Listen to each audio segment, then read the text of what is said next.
You know, the quotes are very powerful. Why? Because they are very simple, yet they have powerful meanings, and also they easily get stick in our brain and in our mind. So when we go through tough times in life, when we go through problems, they will help us immensely. So that is why it is very important to keep in your memory some motivational and inspirational quotes. Okay, so this quote from the Buddha has helped me in many times in my life, and it changed the whole perspective about how we should deal with the people in the society. How can I deal with the people in the society? So the quote goes like this. The Buddha says, Sabbang paravasang dukkhang, sabbang issariyang sukhang, sadharane vihanyanti, yogahi duratikkamo. The Buddha says, Sabbang paravasang dukkhang. All under another's control is a suffering. Sabbang issariyang sukhang. All under your control, what is under your control is a blessing for your life. Sadharane vihanyanti. The one who expects this world to be equal to everyone and to fair to everyone, he will end up stressed.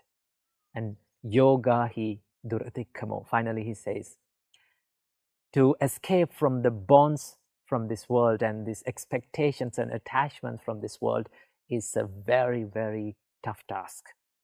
So this is the powerful quote that changed the perspective about the society in my life. Why? Because Buddha says, what is under others' control is a suffering. Because in life, we are so busy trying to control what is not under our control. Okay? So what are the things that are not under your control? People's reaction, people's criticism, and how people behave in front of you, how people think of you, what happens to you in the future. All these things are not under your control. The Buddha says that all that is not under your control is a suffering. So do not try to change it. Do not worry about it, because you will end up in suffer. And in the second line, the Buddha says, all that is under your control is a blessing for your life. So it is very important to know what is under your control. So what are the things that are under your control? Everything, every experience that happens to you is not under your control. You know it now. But the reaction towards the every experience is under your control. Okay? People will come and trigger you to be angry. Okay? People can try to make you angry, but you have to make the choice to be angry. So that choice is under your control. You made that choice. So your thoughts, how you think, your thought pattern, your habits, right? Everything that is personal in your life is under your control. If you can do something about it, do it. Go for it and change it. Then you can find the peacefulness and happiness. So it is very important to know what is under your control and what is not. Then you can live happily in this world. So in the third line, the Buddha says, Sadharane vihanyanti. The one who chase behind the fairness and the ones who expect this world to be fair and equal will end up stressed. You see, this world is built up upon the unfairness, right? If you want to make this whole world fair and equal, right, you will not get that result, okay? So that is why if you expect that everything to be fair, you will end up stressed. That is what Buddha says. And the Buddha says, yoga hi duratikkamo. It is very difficult to escape from all these attachments and bonds towards this world. Because when you get too much attached to something, you know what happens. You will end up in suffering. These quotes has helped me in my life in many times. So I think it will be helpful for yourself too. So keep these quotes in your mind and use them whenever you go through tough times in your life. Namo Buddhaya. Still, I can remember this incident. When I was little, when I was at school, one of my teachers came to our noisy classroom and she asked from us, "Do you know why you have given 2 ears and 1 mouth?" Then she said, "The reason why we have given 2 ears and 1 mouth is to talk less and to listen more." Ladies and gentlemen, when we deal with people in our relationship life, in your family life, in your workspace, if you have this quality of active listening, that can help you in many ways. This quality can help you in many ways. Okay? Now, so many people come to our temple and they talk with the monks with their problems and about their family problems, the problems in the workspace. And there's one thing that they all say, and that is, they say, they are not listening to me. They are not willing to pay attention to me. They cannot understand me. That is one thing that they say. So if you have the art of active listening, if you practice the art of active listening, you will be liked by many people, right? People always like to talk with someone who is paying more attention to them, right? If you consider about the Buddha, Buddha was a great listener. At one time, one man comes up to the Buddha and he starts insulting him, right? He starts blaming him. All through that incident, the only thing that Buddha did was he listened to that person, right? He paid a good attention to that person. And in another time, one lady comes with her son died on her hand, and she was wailing and she was lamenting in front of the Buddha. And the only thing that the Buddha did was, he paid attention to that lady's suffering, right? He listened to that lady's suffering. So if you can practice this art of active listening, if you can listen more and talk less, people will start to like you. Remember that. For an example, if you come up to me, right? If you wanted to talk about a problem that you are having in your life, and from the beginning of the conversation, if I started to give you instructions and give you the advice and my opinions about that problem, what would you feel? You will start to think like, this monk cannot understand me. He's not willing to pay attention to me. He's not willing to listen to me. So practice this art of active listening. So how can we practice the listening? Well, the Buddha said that all the words that we speak from our mouth is pre-processed in our mind. That means we think first all these words and then we put it into our mouth and we speak. So if we can be mindful about what we think, what is going on in our mind, then it is very easy to control what you speak. And then it is very easy to know when to speak and when not to speak. So this practice is called, being mindful about the thoughts is called Chittanupassana in Buddhism, right? For that, the only thing that we have to do is like just sit in a quiet place and just watch our thoughts, what comes to our mind. We don't want to react with that thought. We don't want to chase behind that thought. Just identify the thought as just a thought. That is one practice that you can practice to be a good listener. And also, there's another way to practice this listening ability is to engage in conversations and try to listen more to that person. So in the next conversation that you're having, try this out. Go to someone, and if they wanted to talk with you, just from the beginning of the conversation, tell it to yourself that I'm going to listen to this person more. I'm going to pay attention to this person more. That is one way of paying and showing your love and affection to the person that is in front of you, right? That is why lending a good ear and listening to someone and sharing their suffering or problems with them is one way of showing your compassion and love towards them. Okay, so in the next conversation, when you go through that, just listen more to them. Let them put out what is in their mind. And when they go silent, and then you have to ask some more questions. Tell me, how did you do that, right? How it happened, right? Tell me more about the details that happened. Then they will be more interested in talking with you, and they will start to like you and love you. When you practice this, then you will get used to this active listening. Okay? And also remember, do not listen to someone just to reply to them or just to give your opinion to them.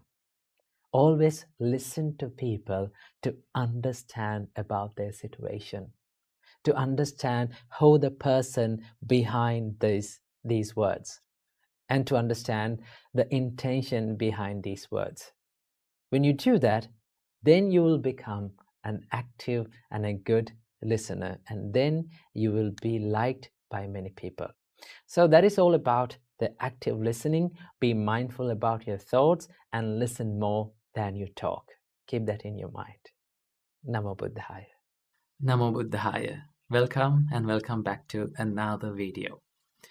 Today, I want to discuss with you about how can we become peaceful and how can we become calm from our mind.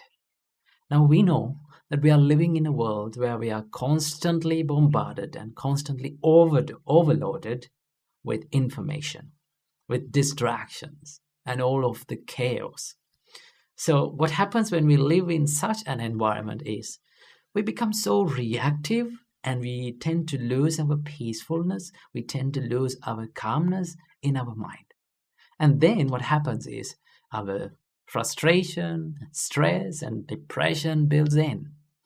So how can we deal with this? And what can we do to eliminate these distractions and this constant chatter in our mind and have a peaceful mind in the middle of chaos? So today, I'm going to share a few tips where you can practice in your daily life. And then you can, if you practice this, it will be a great help to find peacefulness and calm in the middle of all the chaos.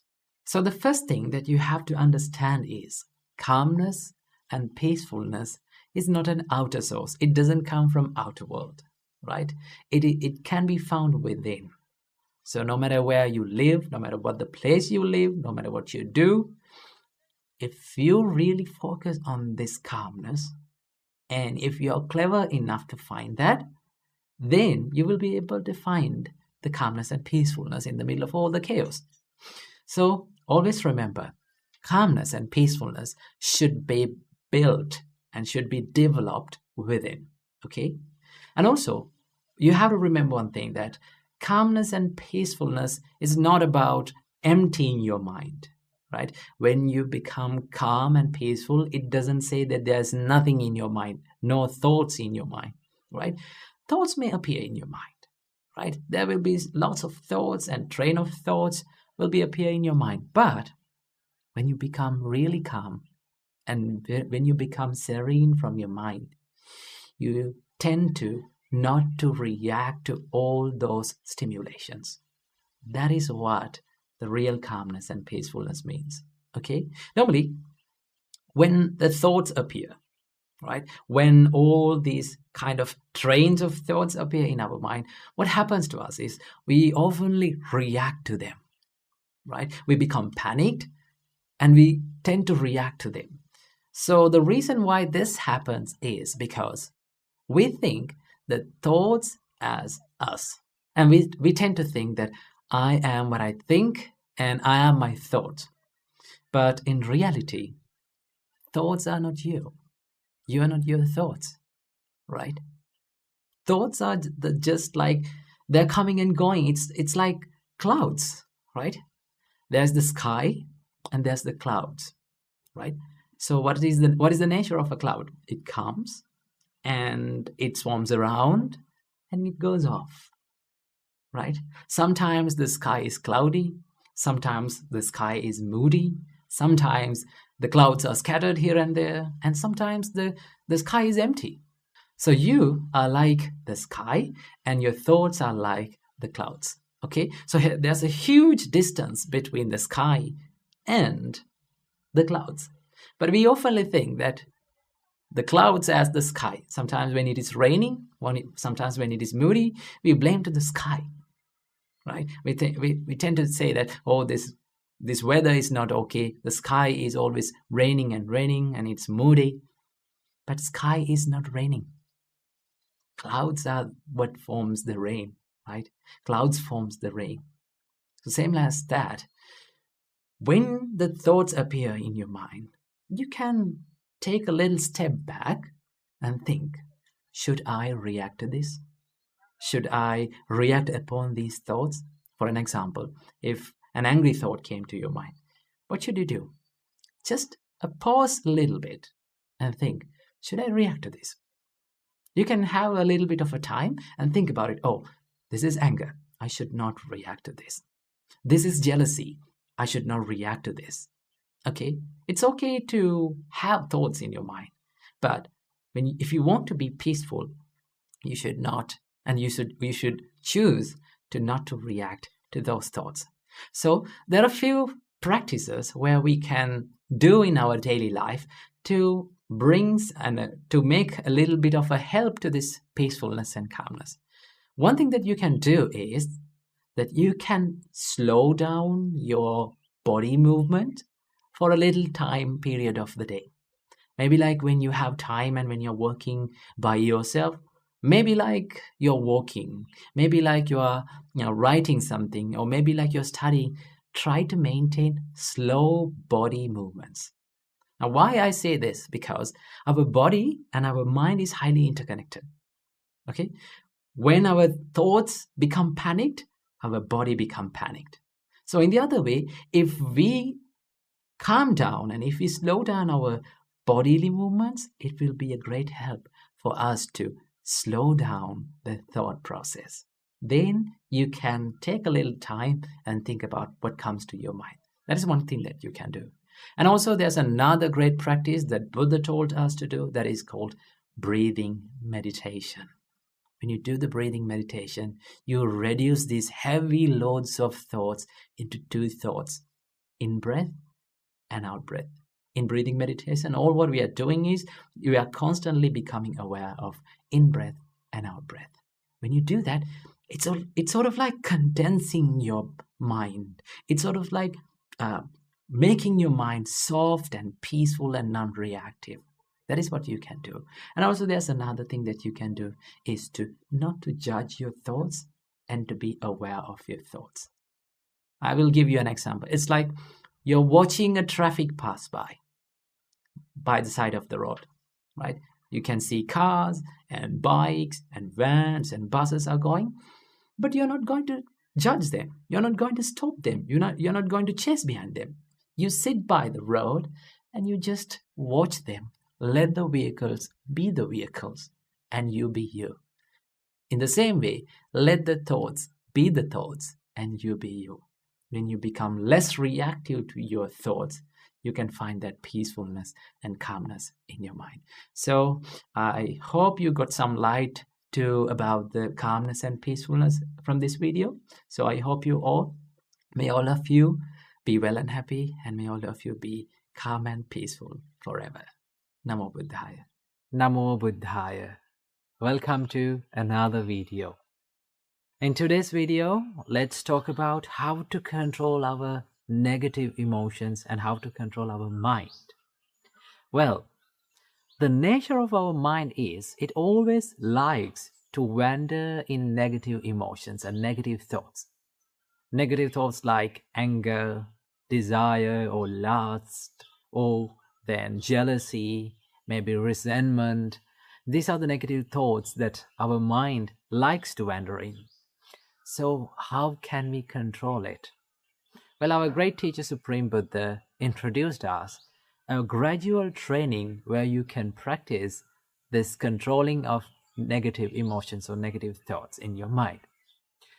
So without any further ado, I'm going to introduce them to you. So first and foremost, before getting into these steps, there is one thing that you have to practice, and there is one thing that you have to master, and that is awareness. If you are not aware of what you're thinking, if you are not mindful about what you're thinking, then you cannot control it. So you have to totally understand, and you have to totally be aware of what you're thinking. Okay? So whenever you become aware of what you're thinking, then you will have that power to control it. So here comes the first step. Buddha says, whenever you become aware of your mind is wandering in negative thoughts like anger or lustful thoughts or resentment or jealousy, the first thing is to shift your thought pattern to something wholesome. There are some wholesome thoughts in your mind which makes you peaceful. Maybe like thinking of something that you have done in the past, like maybe you helped someone. Whenever you think that thought, your mind becomes happy and peaceful. So what you're going to do is, whenever you become aware of your negative thoughts, we're going to shift our thought pattern to something that is wholesome, something that makes us peaceful. So that is the first thing that Buddha says. Shift your thoughts to wholesome thoughts. If that first step did not work out, then what you have to do, go for the next step. What is that? Buddha says, think about the disadvantages of thinking negative emotions, right?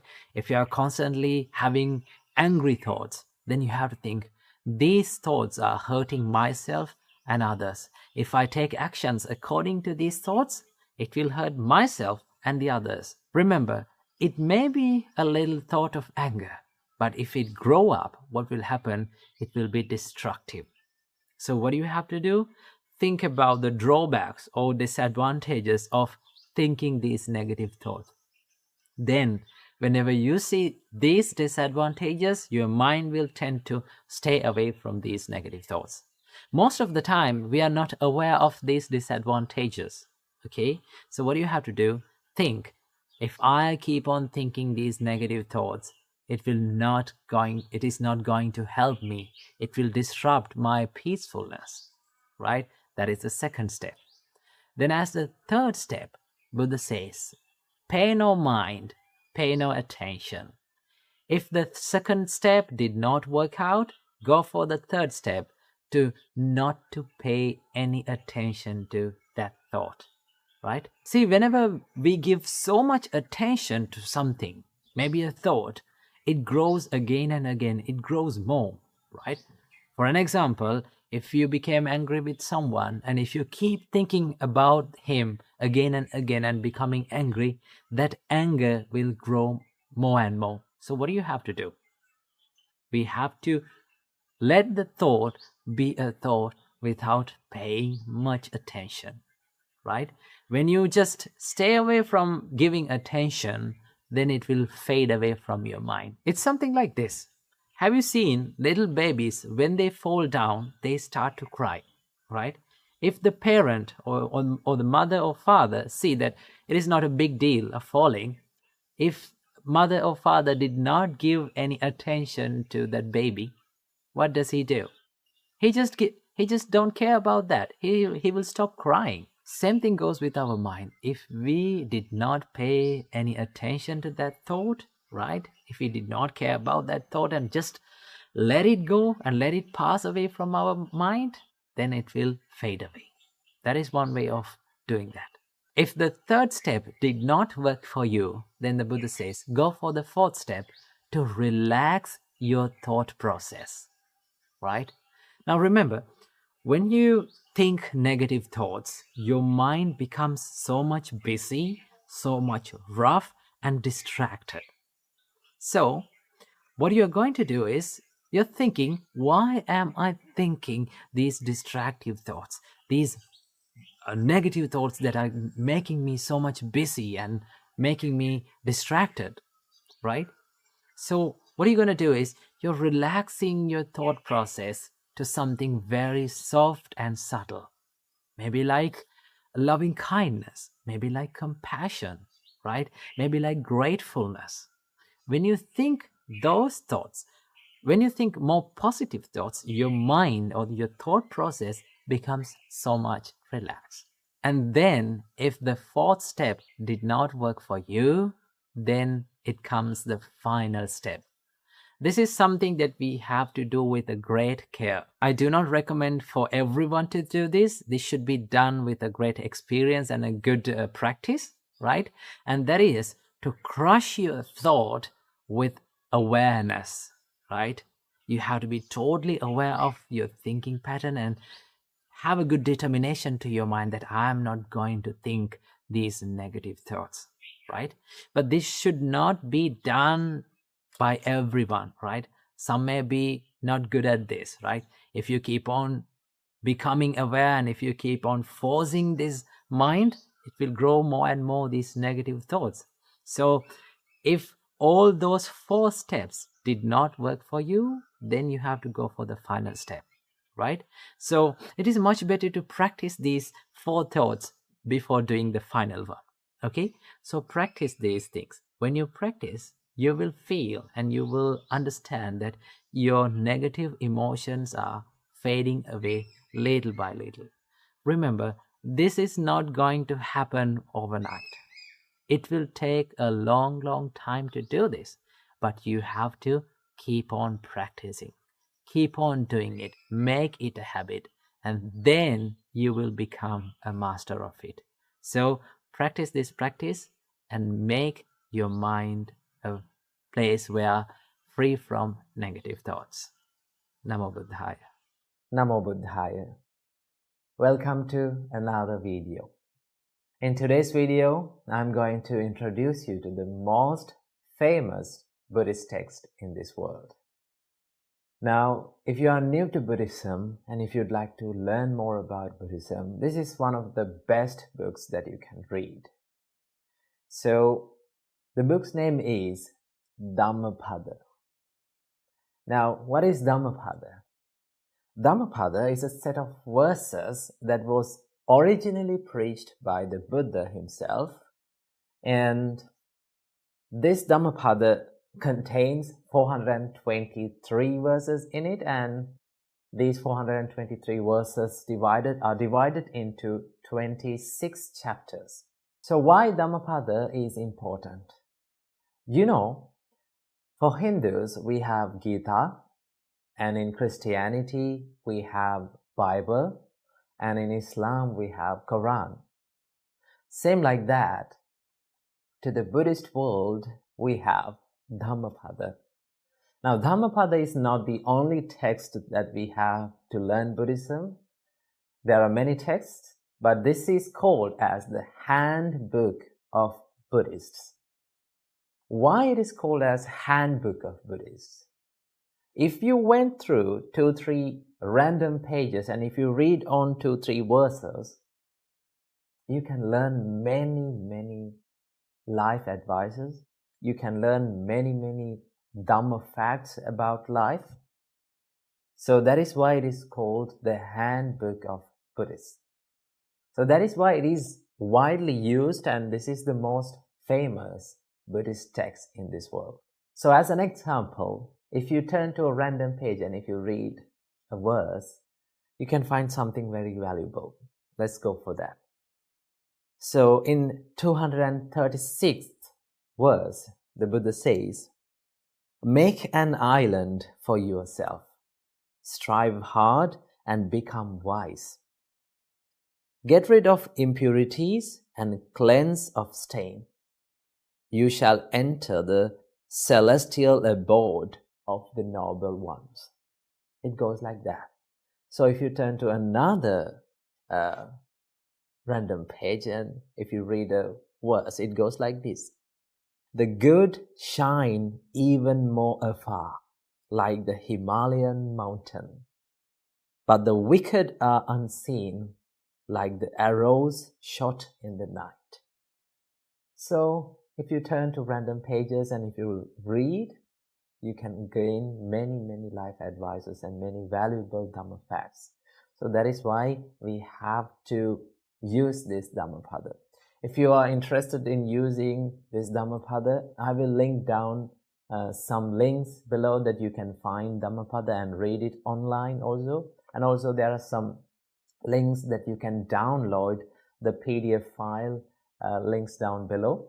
So this is the importance of Dhammapada, and that is why it is known as the most famous Buddhist books in this world. So that is the end of this little introduction video. So I hope you found something very valuable to your life. So practice Dhamma and practice good deeds. So I wish you all, may all of you be well and happy forever. Namo Buddhaya. Namo Buddhaya. Welcome to another video. In today's video, let's talk about how to control these emotions of anger. Well, anger itself is a natural human emotion. We all feel angry. But if we do not know how to control this emotion, if we do not know how to deal with anger, sometimes it can be destructive. And if we let that anger to control over our life, we will get into lots of troubles. So today, I'm going to introduce you a little practice that you can practice in your practical life to deal with this emotion. Well, first of all, I have to remember none of these practices are easy.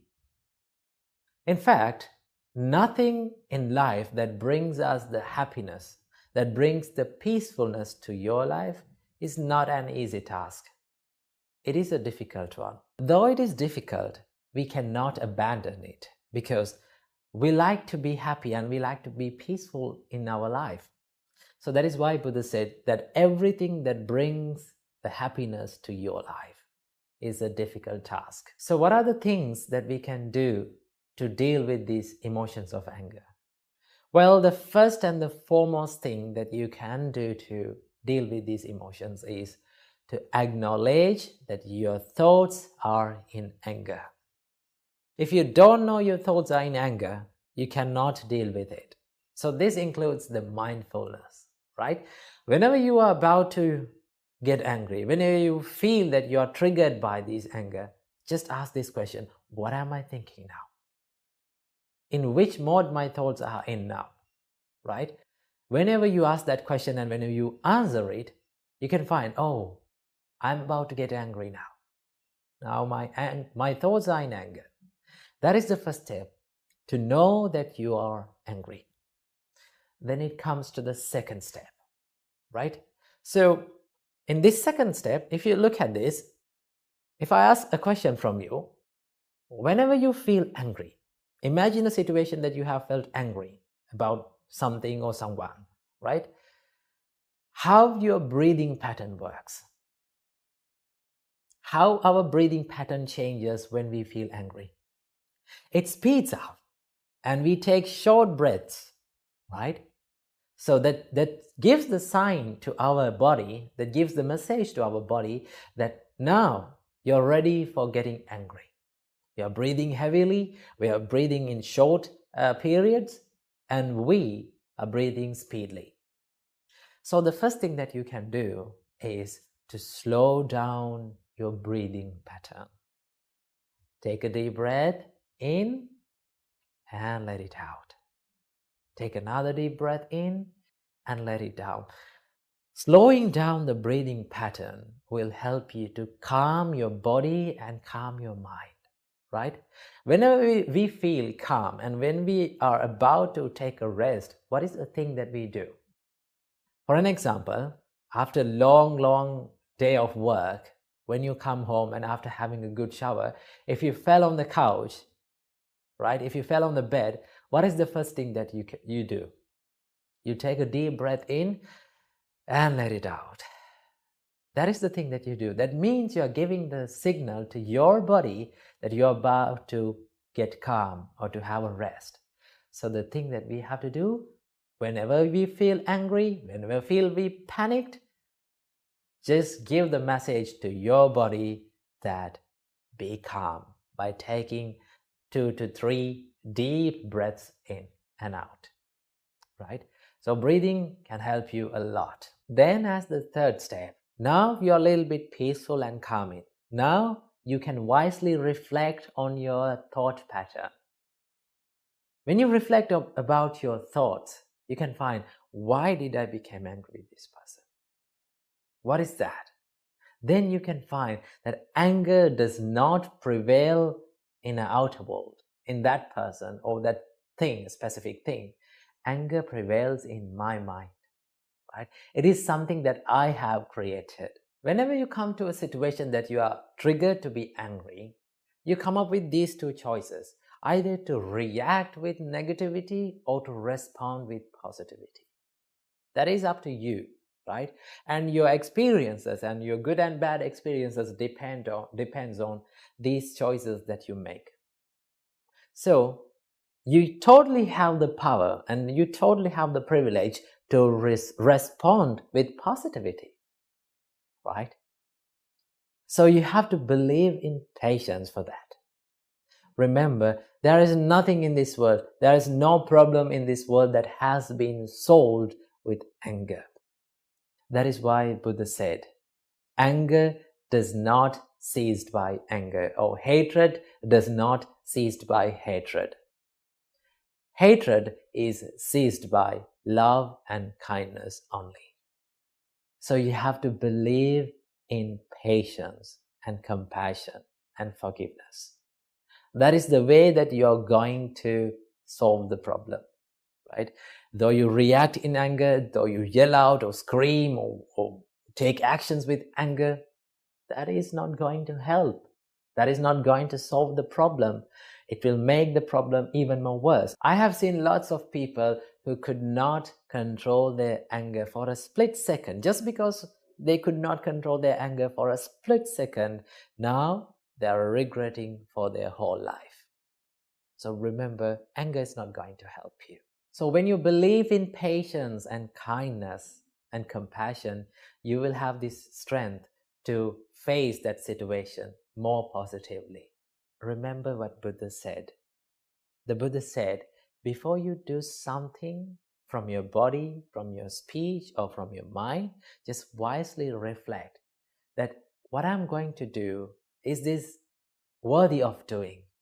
Is it bringing happiness to myself, or is it bringing happiness to others? Is it going to hurt others, or is it going to hurt myself?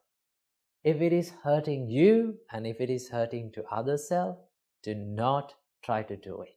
Remember, it is okay that we feel angry sometimes in our mind, but it is not okay to let that anger to flow out from our bodily actions and our words, right? So remember, this is how we can control it. Always believe in patience and kindness.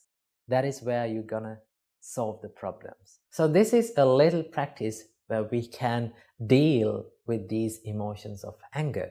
So practice these practices little by little and make your life a peaceful one. Namo Buddhaya. Namo Buddhaya.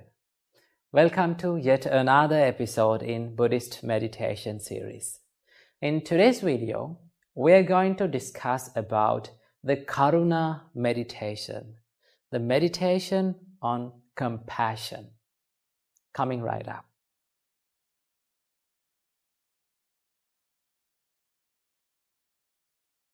There are 4 types of Brahma Vihara meditations that we can practice in our life. They are Metta or Metta meditation, Karuna meditation or the compassionate meditation, Mudita meditation, the appreciative joyfulness meditation, and Upekkha meditation, meditation on the equanimity. So today we are going to discuss about the Karuna meditation, the meditation on cultivating the compassionate thoughts. First of all, let's talk about what is compassion. Our great teacher, Supreme Buddha, described what is compassion. Buddha said, Paradukkhe hadayang kampeti iti karuna. If you feel the suffering, if you feel that empathy on others' sufferings, then that means you have the thoughts of karuna, the thoughts of compassion. So, the ability of feeling one's suffering is called the karuna. If you have these thoughts of karuna, you can understand about the situations of people. Normally, when we are living in this society, we tend to judge people. We just see people's outer appearance, how they talk, how they behave, and we tend to judge them. Sometimes we come into wrong conclusions about people. But if you have karuna, you will get the power of understanding about them. And also, you can feel the pain of others' suffering. Then, you will never tend to hurt others because you know how it feels like to be hurt. So we need to practice this compassion in our life for all the people. First of all, we need to spread the compassion towards ourselves. That is where we're starting from. All the meditations, all the Brahma Vihara meditations are starting from ourselves.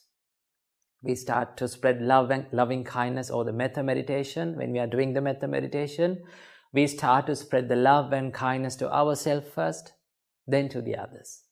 Same goes with the karuna meditation. When we start to spread the karuna or the compassion, we start from ourselves. So what do we need to think in this meditation? There are certain phrases of compassionate words that you can think in this meditation, right? First of all, we start from ourselves. We say, may I be free from physical suffering, right? You spread that compassion to yourself. Then you say, may I be free from mental suffering. That means you don't like that yourself to suffer, right? So as you don't like that other people to suffer, you need to direct it to yourself, right? You wish to yourself, you kindly and compassionately, you wish to yourself, may I be free from mental suffering, may I be free from physical suffering, may I be developed with physical well-being, may I be developed with mental well-being. And you wish to yourself, may I be free from all the sufferings. These are compassionate thoughts, right? Now, in this meditation also, when you repeat these phrases in your mind, you should not just repeat it. You should mean it and you should feel it, right? With your honest mind, you need to wish to yourself like that. May I be free from all the sufferings. Then you wish to yourself, may I live in peace. May I live in peace. May I live in peace. So that is the first part, and that is the first step, to spread the compassionate thoughts to yourself. Then after that, once you get fulfilled with your own compassion, right? Once you get filled with your own compassion, then you need to radiate that compassion towards the beings who are outer and around you. So this karuna meditation also can be done in both ways of apamana ceto vimukti, or the limitless liberation of the mind, and mahagata ceto vimukti, expansive liberation of the mind. So we have described these two methods in another separate video. You need to check out that if you want to know more about these things. So you can do this in both ways, in either apamana ceto vimukti and mahagata ceto vimukti, or if you have time, you can do the both of methods in one meditation session. So we need to practice and we need to generate more and more compassionate thoughts in our mind. The more we develop the compassionate thoughts in our mind, the more we will do the compassionate things from our body, the more we will speak the compassionate words from our mouth. So that is the main aim of doing the Karuna meditation. So what do we need to think in this meditation? As a summary, may I be free from physical suffering. May I be free from mental suffering. May I be developed with mental well-being. May I be developed with physical well-being. May I be free from all the sufferings, and may I live happily. So these are the phrases that you need to think, and you can adopt these phrases when you spread loving kindness and when you spread the compassion towards other living beings also.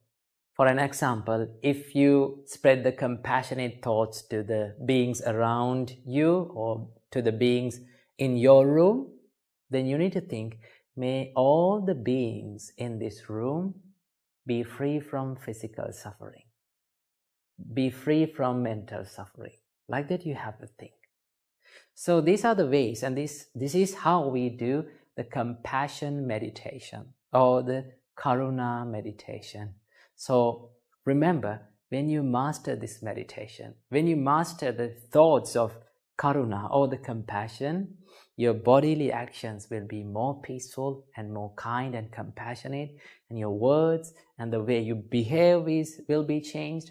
So your whole life can change by these kind of meditations. So practice Karuna meditation and enjoy a peaceful life. Namo Buddhaya. Namo Buddhaya. Welcome to another video. In today's video, I'm going to be answering a question from the comments. So the question is, please tell us how to be mentally strong. We need it very much. So let's talk about this today. How to be mentally strong and how to develop a strong mindset. Well, first of all, let's take a look at what is a strong mindset is.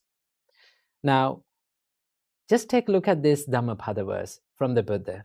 The Buddha said, Selo yatha ekagano vatenana samirati evang ninda pasangsasu nasami janti pandita. As a rock that is unshaken by the storm, so too the wise are unshaken by the praise and the blame. Now, have you seen these big masses of rock? No matter how fast the wind blows, it is not shaken. The Buddha said, same like that rock, the wise people, they are unshaken by the praise and the blame in their life.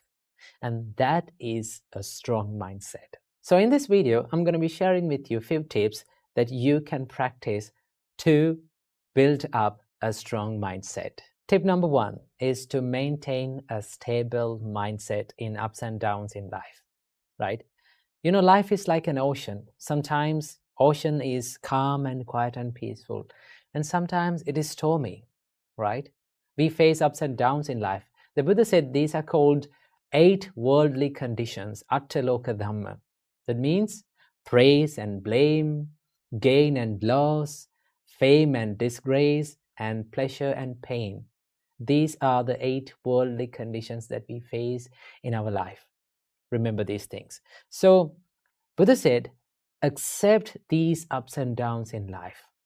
Whenever people criticize you, whenever people blame you, whenever you go through tough times in your life, if you can be mindful about your mind and your emotions and your feelings, and not to chase after these emotions and feelings, then you can be more stable in these situations. You can maintain a good emotional balance in these situations.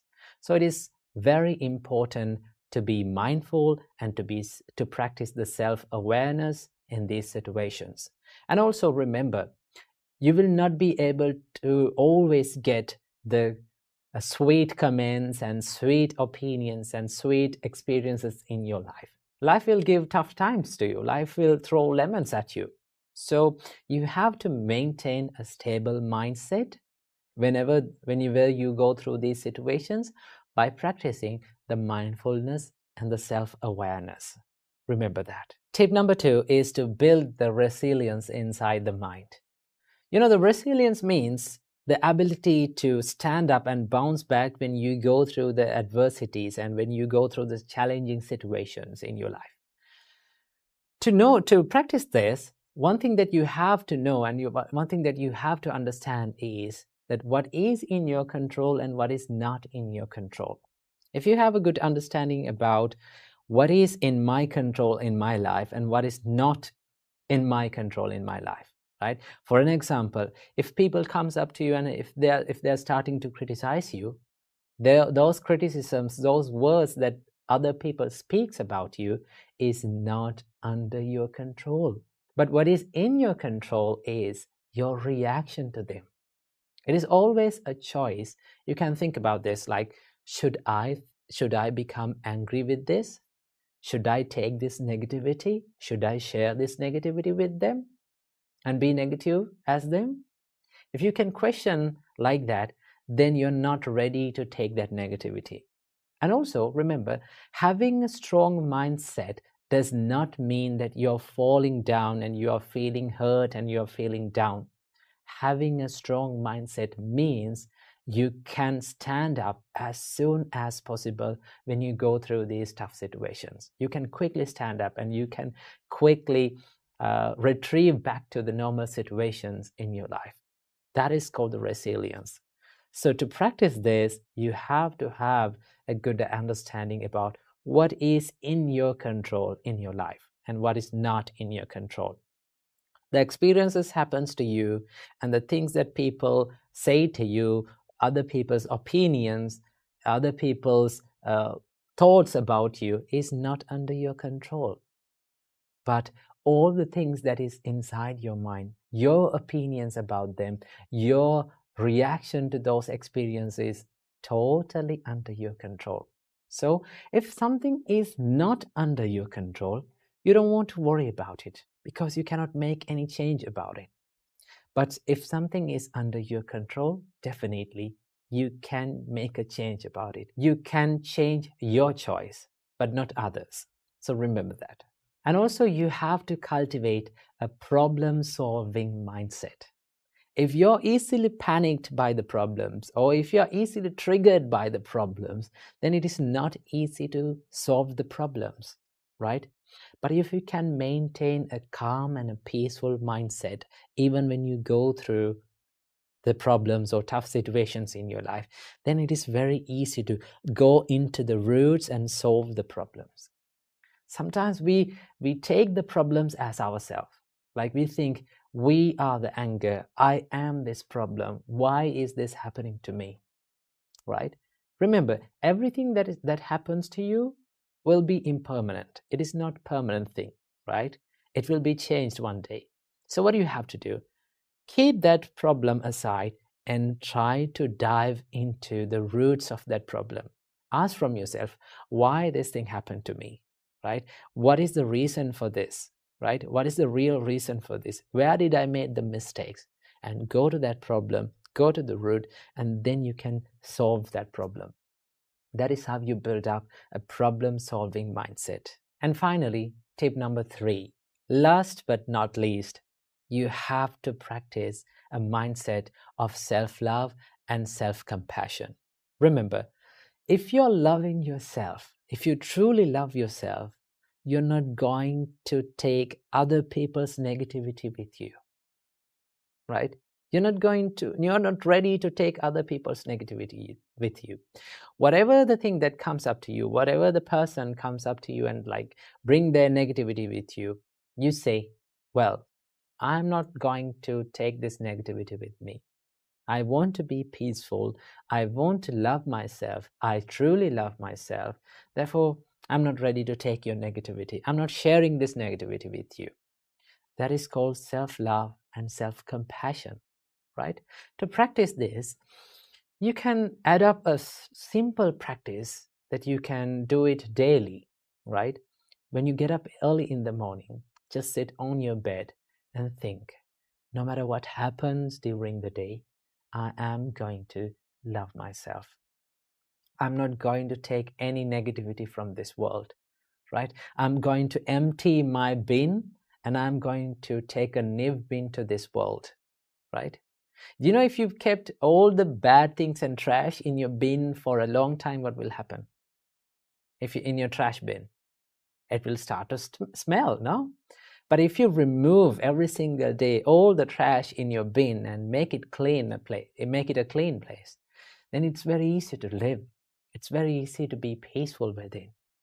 So practice the self-compassion and self-love to build a strong mindset.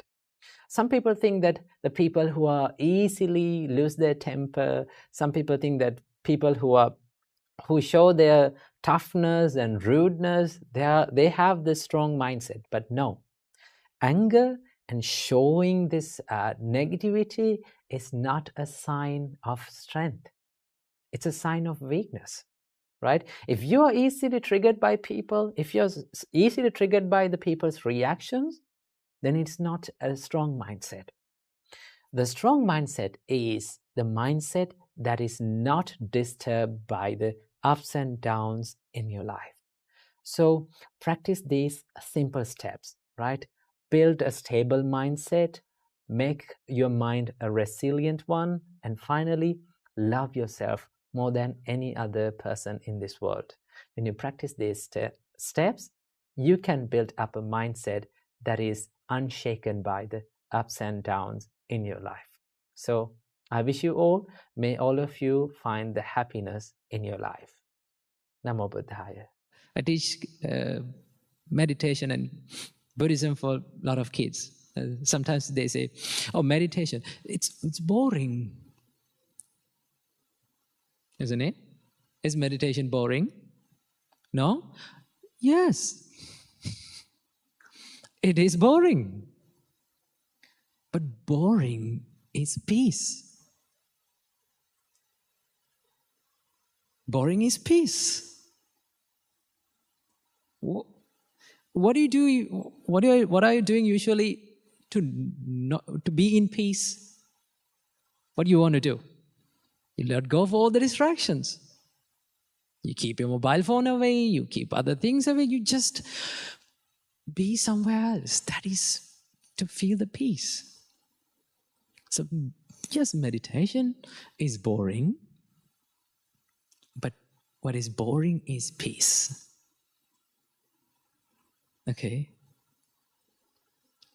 Sometimes I get this, they say, "Oh, being a monk is so boring." Why? There is nothing to do. No, there is a thing to do. There is a purpose. But boring. Yes. Why? Because boring is peace. Okay?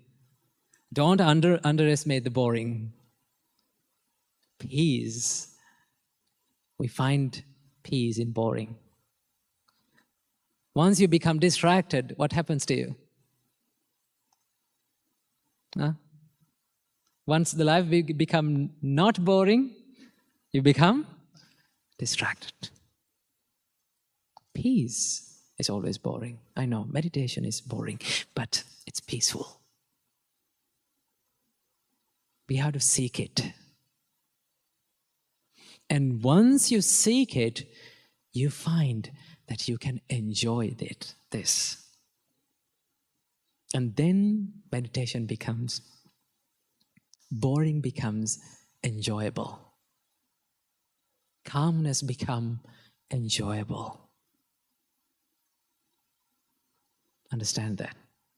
So that path, that is the first step of meditation. But it does not stop from that, just being peaceful. The Buddha teaches us that why you should be peaceful, because without being peaceful, we cannot understand the truth. Once you become distracted, it's difficult to understand the truth of life. Once you become distracted, you don't have the ability, you will lose the ability to find the true nature of life. What is the true nature of life? Namo Buddhaya. Welcome to another video. Today, from this video, I'm going to be answering one of the most practical questions that I get asked about meditation. And that is, what should I do when my legs go numb? Or what should I do when my legs go sleep? Now, this is one common feeling that we all feel when starting to meditate. For especially for beginners, when they're not used to the meditation or meditation posture, they might get this feeling of legs going numb and not feeling their legs. And sometimes you get even the pins and needle feeling in your legs. So most of the time, the beginners get so much afraid of this feeling, and they say like, it's difficult and something that is not usual and this is not pleasant. I can't do this. But here's the thing. This numbness and this legs falling asleep and this pins and needle feeling is not something that is related to meditation. It is related to the posture. This feeling happens when your nerves get extra pressure. One of the mistakes that most of the people do is, as soon as they feel the numbness in their legs, they change the posture. Because when you change the posture, the numbness go away. But here's one thing happen. When you change the posture and go for another posture, even in that posture, you will start to feel the numbness because of the extra pressure on your nerves. So rather than changing the posture, one thing that you can do is to be a little bit mindful about the pain. Okay, watch the pain and how you feel it and observe it. And then when you stay for a little while with this pain and numbness, gradually it will start to go away because your body get used to this posture. Okay, and when you stay for a little while and when you stay for a long period of time in that posture, then now you are getting used to stay in meditation, in sitting postures for a long time. Okay, that is one of the main things and main skills that we have to develop in meditation, is to sit for a long time and enjoying sitting for a long time, because sitting is one of the most difficult things, and just to focus on your breath is one of the most difficult things that people find to do, because your mind, and we like to be distracted and we like to do a lot of things but not a one thing, right? So it is much better to stay in your posture and be mindful about that numbness or this pain or that pins and needleness in your legs, and pretty sure after a little while the numbness will go away. Okay, but if you keep changing the posture, you will never get the practice and your body will never get used to these postures. So this is the solution for your legs to go fall asleep or go numb, or you feel this pins and needleness. So stay for a little while in the meditation and observing and being mindful about this numbness in your legs, and then it will gradually go away. But if the conditions and if these feelings prevail for a long time, maybe there's another problem with your body about this feeling. So what you can do is you can simply change the posture, but if only this pain or this feeling prevails for a long time only. But if not, just be mindful about it and observe it, and then you will see that the pain and numbness will go away. Keep practicing meditation. Namo Buddhaya.